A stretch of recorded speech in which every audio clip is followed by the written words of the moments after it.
नमस्कार, बहुत स्वागत है आपका। पेड़ पौधे का हमारे धर्म में बहुत महत्व है। कुछ ऐसे पौधे हैं जो अपने साथ खुशियां लाते हैं और कुछ पौधे नकारात्मक शक्तियां। लेकिन सावन के महीने में कुछ पौधे अगर आप लगा दें तो शिव जी होंगे प्रसन्न, देंगे मनचाहा वरदान। तो भगवान शिव को सबसे प्रिय पौधा तो हर किसी को पता है, बिल्वपत्र। बिल्वपत्र का पौधा अगर आप लगाते हैं अपने हाथों से घर के मुख्य दरवाजे के बाहर या फिर आप किसी भी सार्वजनिक स्थान पर या मंदिर में आप लगा सकते हैं, लक्ष्मी स्थिर रहती है। माना जाता है जहाँ पर 5 बिल्वपत्र के पेड़ से ज़्यादा पेड़ हो वो स्थान काशी के समान तीर्थस्थल हो जाता है। तो अब आप समझ सकते हैं बिल्वपत्र के पेड़ की कितनी महिमा है। तो भगवान शिव को बहुत सारे पेड़ पौधे हैं जो बहुत प्रिय है। चलिए जानते हैं वो कौन से पौधे हैं जिसे सावन के महीने में आपको जरूर लगाना है। पहला तो बिल्वपत्र है, दूसरा है आक का पौधा। आक जिसको हम आंकड़ा भी कहते हैं, आंकड़े का पुष्प आपने सुना होगा, शिव जी को अति प्रिय है। वैसे तो भगवान गणेश को भी ये पुष्प प्रिय है और इसकी जड़ में जो आक का पौधा होता है, इसकी जड़ में गणेश जी खुद ब खुद बन जाते हैं। तो इस पौधे की भी महिमा बहुत है। तो आक का पौधा आप घर के मुख्य दरवाजे के बाहर दाहिने साइड लगाइए और ये लगाने से घर पर किसी की तंत्र क्रियाएं असर नहीं करती, नज़र नहीं लगती, घर के लोग सुरक्षित रहते हैं। इस पौधे को आप किसी भी दिन लाकर सावन के महीने में लगा सकते हैं। दूसरा है, इसके पहले कि हम किसी अन्य पौधे के बारे में बात करें, आज हम आपको कुछ खास जड़ों के बारे में भी बताते हैं। ये तंत्र क्रियाओं में काम आता है, लेकिन यह धन को खींचने वाला जड़ है। तो ये है काली हल्दी। माना जाता है कि काली हल्दी को अगर आप ऑरेंज कलर के सिंदूर में डालकर इसको किसी डिब्बी में डालकर रखें तो लक्ष्मी स्थिर रहती है। हत्था जोड़ी, हत्था जोड़ी को अगर आप प्राप्त कर सके, हालांकि ये दुर्लभ है, तो बहुत अच्छी बात। और इसको लाकर आप, महिलाएं इसको नहीं छुएंगी, इस बात का ध्यान रखेंगी, पुरुष छू सकते हैं। किसी डिब्बी में जो ऑरेंज कलर का सिंदूर होता है उसको डालिए, उसमें हत्था चौड़ी को डालकर धूप दीप दिखाकर इसको आप अपने धन स्थान पर रख दें, धन बढ़ता जाएगा, धन की कमी कभी नहीं होगी। तीसरा है सियार सिंगी। हालांकि ये भी दुर्लभ है, लेकिन बहुत जगह आपको जो पहाड़ी स्थान पे रहते हैं उनको मिल जाता है आसानी से, या उस स्थान पर आप यात्रा करते हैं तो इसको प्राप्त कर सकते हैं। इसको भी इसी पीले वाले ऑरेंज वाले सिंदूर में डालकर रखा जाता है। ये सिंगी, सियार सिंगी भी धन स्थिर करने वाला, लक्ष्मी स्थिर करने वाला एक दुर्लभ वस्तु है। तो ये तो थी कुछ खास जड़ें जो लक्ष्मी को स्थिर करता है।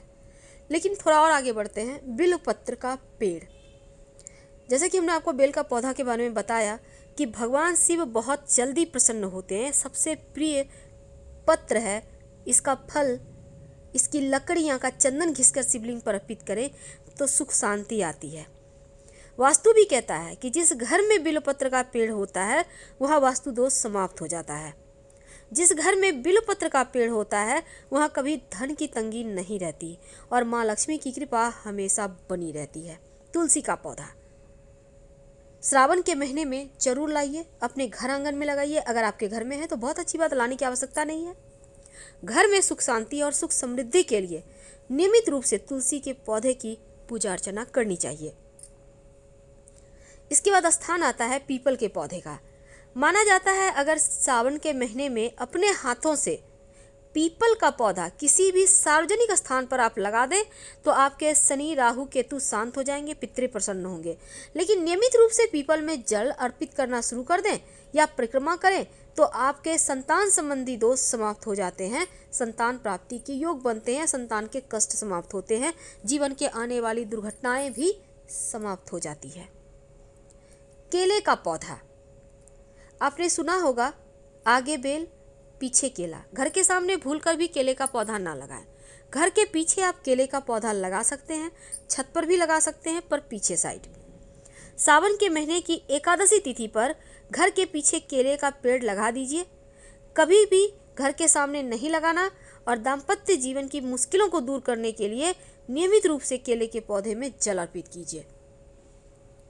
इसके बाद नंबर आता है समी के पौधे का। श्रावण मास के किसी भी शनिवार को आप बिना कोई मुहूर्त देखे समी का पौधा घर ला सकते हैं। लाकर घर के मुख्य दरवाजे के बाईं ओर लगाइए। याद रखिए, दाहिने तरफ लगेगा बिल्वपत्र का वृक्ष और बाईं तरफ समी का वृक्ष। माना जाता है कि समी का वृक्ष या तो श्रावण महीने के शनिवार को लाना है या फिर विजयादशमी के दिन आप लाकर लगा सकते हैं। समी के पौधे की अगर पूजा करें तो धन का अभाव नहीं होता। समी का पत्र नियमित रूप से अगर भगवान गणेश शिव जी को अर्पित करें तो जीवन में कभी किसी चीज का भय नहीं रहता, चाहे वो शत्रु हो, धन हो या फिर स्वास्थ्य हो। अब हम बात करेंगे शिव जी का सबसे प्रिय धतूरा। धतूरे का पौधा, वैसे तो धतूरा जो है भगवान शिव को बहुत प्रिय है, क्योंकि धतूरा को भगवान शिव का प्रसाद बताया गया है। ज्योतिष शास्त्र के अनुसार भगवान शिव का वास होता है धतूरे में। अगर रविवार या मंगलवार के दिन घर में काला धतूरा का पौधा लगा दें, किसी भी सावन के महीने में किसी भी मंगलवार या रविवार के दिन, तो घर में सुख शांति संपत्ति बढ़ती है, भगवान शिव की कृपा बरसती है। केले का पौधा भी आपको लगाना है, लेकिन माना जाता है कि तुलसी का पौधा और केले का पौधा एक साथ कभी नहीं लगाना चाहिए।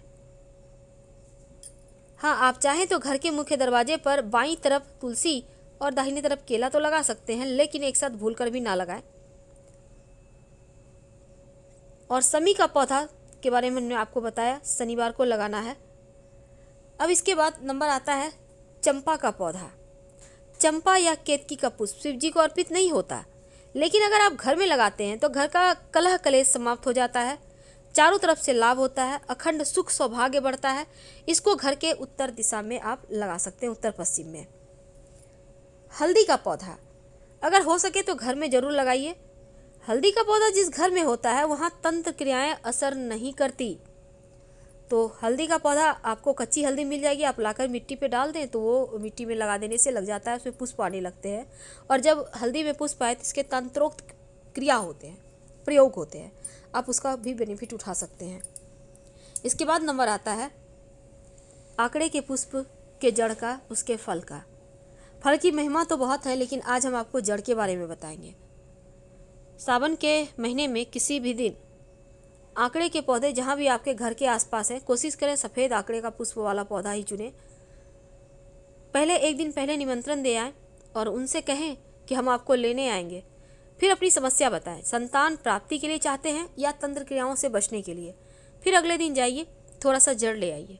अगर संतान प्राप्ति के लिए चाहते हैं तो जड़ लाने के बाद शिवलिंग के ऊपर अर्पित कर दें, शिव जी से प्रार्थना करें और अर्पित करने के बाद 7 बार शिवलिंग पर से उस जड़ को आप उतार लें और फिर इसको ले जाकर जिस स्त्री को संतान प्राप्ति करना है उनके कमर में सफ़ेद या लाल धागे में उनको धारण करवा दें। 3 महीने में मनोकामना पूर्ण होगी। लेकिन तंत्र क्रियाओं से बचना चाहते हैं तो इसको लाकर शिव जी को अर्पित कर आप अपने घर के मुख्य दरवाजे पर बांध सकते हैं, या फिर आप चाहें तो इसको धारण कर सकते हैं ताबीज में डालकर भी। जीवन की बहुत सारी मुश्किलें इससे समाप्त हो जाती है। वैसे आंकड़े के जड़ के बारे में हमने बहुत सारी बातें विस्तार से बताई है। हम अभी आपसे विदा लेते हैं। जानकारी अच्छी लगे तब लाइक कर सब्सक्राइब करें, अपनों से शेयर करें, कमेंट में हर हर महादेव जरूर लिखें। धन्यवाद।